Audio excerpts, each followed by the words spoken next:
Hello, my name is Brant Hunt. My channel simply is Discerning What is True. I'm going to be reading a particular book tonight called Psychology and Kabbalah. I've already done the first four chapters of it already a couple of evenings ago, and my plan is to read this particular chapter tonight, which is called simply Human Beings. Again, the author here is a Jewish Kabbalah. That is. His name is Zev Ben Shimon Halevi. I guess is how you pronounce it. Forgive me if I'm wrong. I'm trying the best I can, so we'll do the best here. So this is Psychology and Kabbalah. He wrote this book. It's available on welib.org. That's WELIB.org.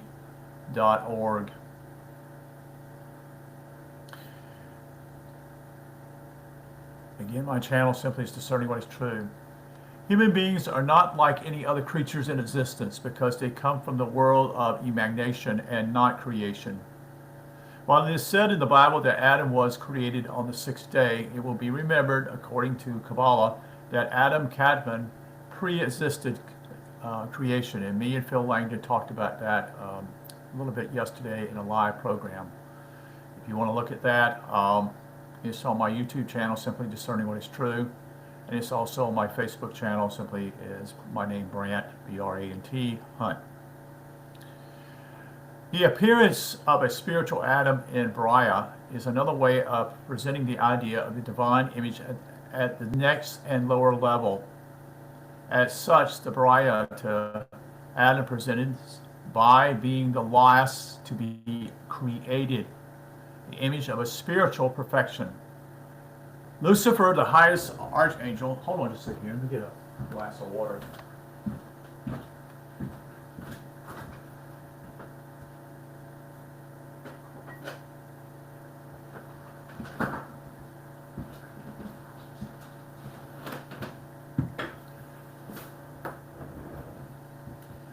Lucifer, the highest archangel, could not accept this and fell.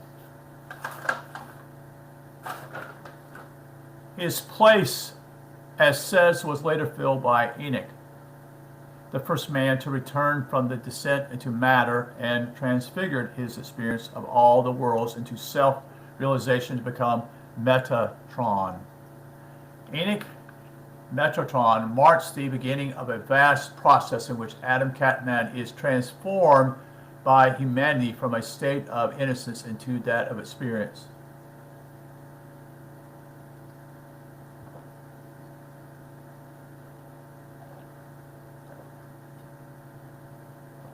Tradition says that when the last human being has been born and begins his or her cycle of illumination, then the Messiah, the most perfect of incarnate mankind, will manifest upon the earth to everyone because Adam Kadmon will be closed to full consciousness.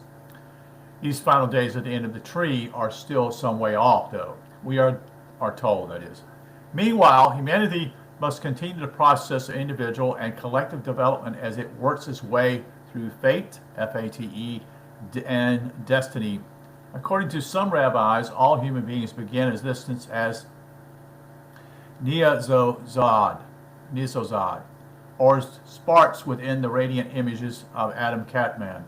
Others go further and say how different people originate from specific parts of Adam's anatomy, some coming from the arms or legs, others from the head or organs such as the liver or eye. This is a symbolic way of defining the particular quality and tasks in the destiny of that human atom of the divine. That's Adam, A-T-O-M. Thus, there are those who are concerned with action while others operate primarily through emotion or intellect. Each one of us has our root in a particular cell of Adam's body and carries out the role of that unit in relation to a particular system within the organization of the Sephirah tree. Some rabbis add that there are righteous, unrighteous, and common sparks. This is to say those strongly inclined to progression or regression within the context of the tree, with the more ordinary being concerned with the routine processes of existence. Here one must discriminate carefully. For example, the symbolism of coming from the line of Cain as against Abel, that is the two sons of Adam, means that one expresses the just rather than the merciful mode in one chain of lives. The ancient Greeks had the notion of the uncommon men and common men, that is, those with a special purpose and those who carried out general duties. The Indian caste system had the same idea in the privileges and obligations of each level, the highest and most advanced carrying the greatest responsibility. The division of high priests, Levites, and Israelites has the same connotation in the Bible.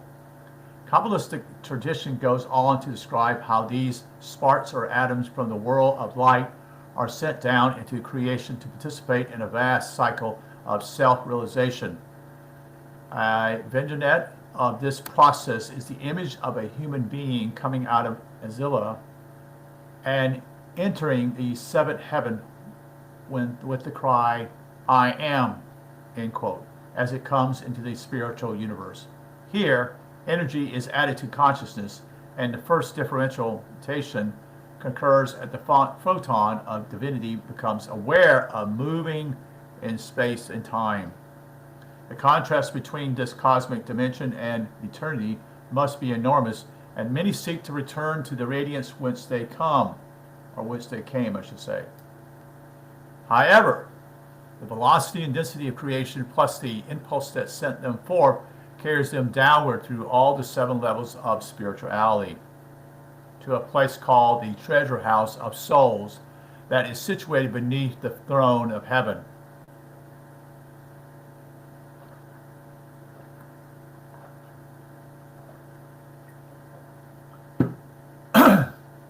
This is the allegorical way of saying that they have come out of Beriah and are now enclosed in a form in the realm of Yezerah.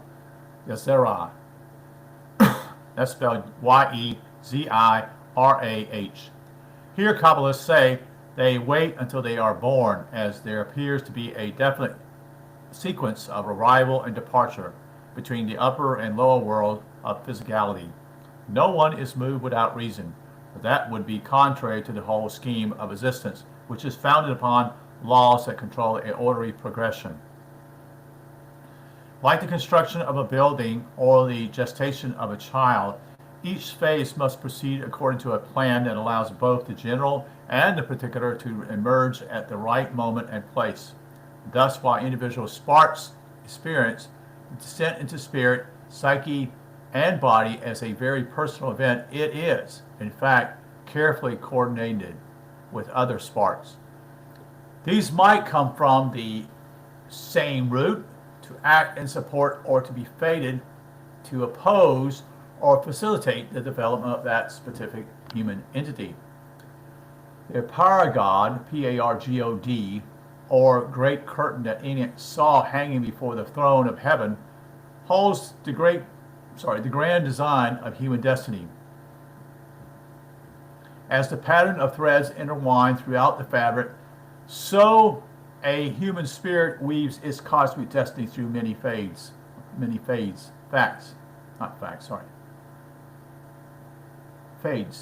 Some of these configurations are complex and produce numerous encounters, while others may experience only a few, but deep connections that help individuals to relate their potential and play a vital role in existence.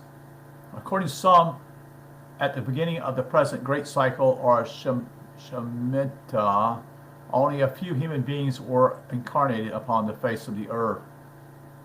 These propagated and died. That is, they returned to the upper worlds before being born again as the children or grandchildren of their children. In this manner, the human population of the planet had increased in numbers and experience until there are possibly more people living in the body than there are in Yezerah or Beriah.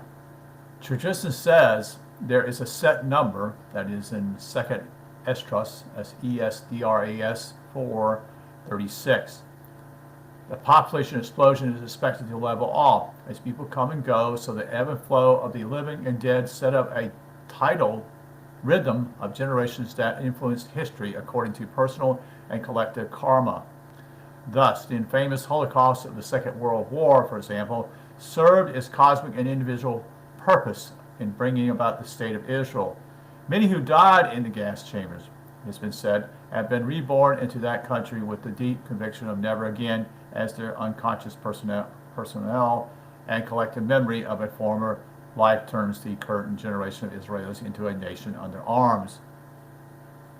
Over the millennia, a feel of fatal, I should say, not fatal, yeah, it's fatal, patterns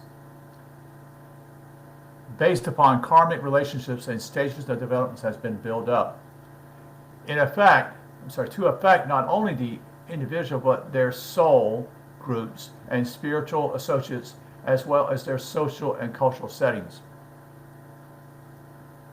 These personal and collective connections are part of the organism of mankind and have a great bearing upon where individuals are born, who they meet, and with whom they mate. Thus, the law, reward, and punishment determines the conditions in which people find themselves, and what lessons they need to learn before they pass again through death back into the upper worlds, or recapitation and rest prior to rebirth. This process is known as the Gilgulum, spelled Gilgulum, or wheels in Kabbalah, and will be dealt with in detail later, for it is a direct reference to the study of psychology.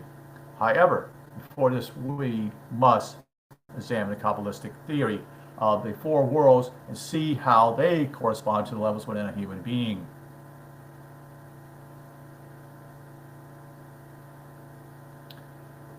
And then there is a figure here saying simply is that human being, this gives in greater detail the physical, psychological, and spiritual composition of a person. The body works automatically according to instinct, while the psyche has the potential of free will in the soul triad.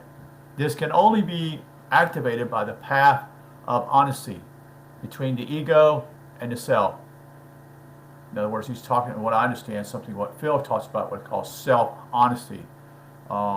And Phil does go into this part when he met God. He asked why, because simply as he knew that he was not perfect. And it's him being with God that is stating this, that because you're honest. In other words, basically, you're not trying to hide anything.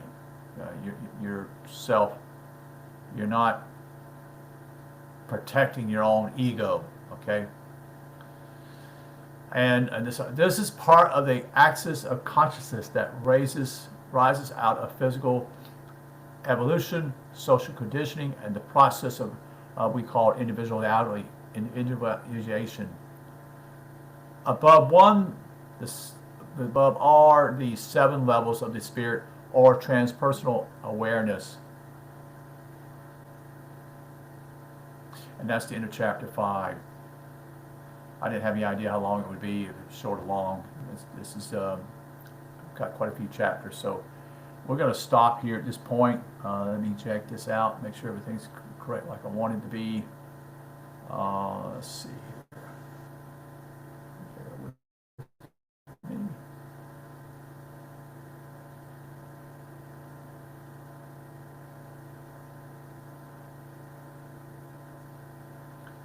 Okay, for some reason it's not showing me. Why did it do that for? Okay, that's not good. I thought it was supposed to show me my picture here. Why is it shut off for? I don't understand that. Anyway, again, this is Discerning What Is True. I'm reading the book of Psychology and Kabbalah, and that was chapter 5 I was reading tonight. I want to make sure that's correct.